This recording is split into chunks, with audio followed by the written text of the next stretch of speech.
In California, a hard-working firefighter named Daniel Reed was searching for a new apartment close to his station.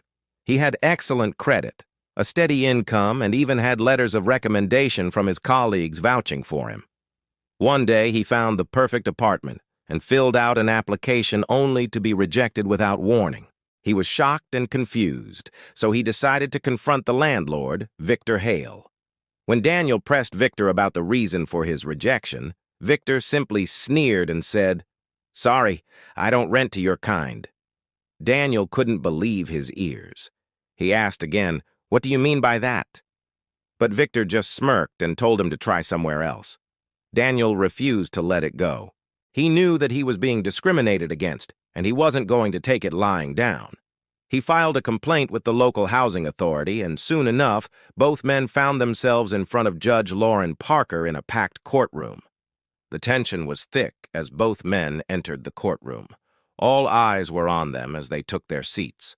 Victor strutted in like he owned the place, followed by his slick lawyer. On the other side sat Daniel with his lawyer, looking determined and confident. The judge entered the courtroom and everyone stood up. "Mr. Hale, why are you here today?" she asked sternly.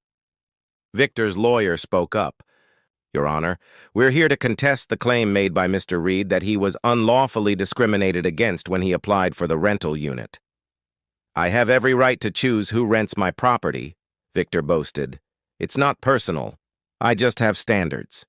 He looked around the courtroom as if to say, "Can't you see that I'm right?" The judge's eyes narrowed. "Standards based on what exactly?" Victor shrugged and said, "Call it what you want. I call it keeping my building respectable." The judge leaned forward and said, "Are you admitting that you rejected Mr. Reed because of his race?" Victor rolled his eyes and said, "What's the big deal? You'll just find me, right?" The courtroom went dead silent. The only sound was the squeak of the judge's chair as she slammed her gavel. "Mr. Hale, housing discrimination is against the law. You will pay $75,000 in damages to Mr. Reed, and you will rent the next available unit to him under direct court supervision." There was a gasp as reporters scribbled notes furiously. Victor's smug expression collapsed as he looked from the judge to Daniel and back again. Daniel couldn't help but smile. He had won not just for himself, but for everyone who had been treated unfairly by Victor.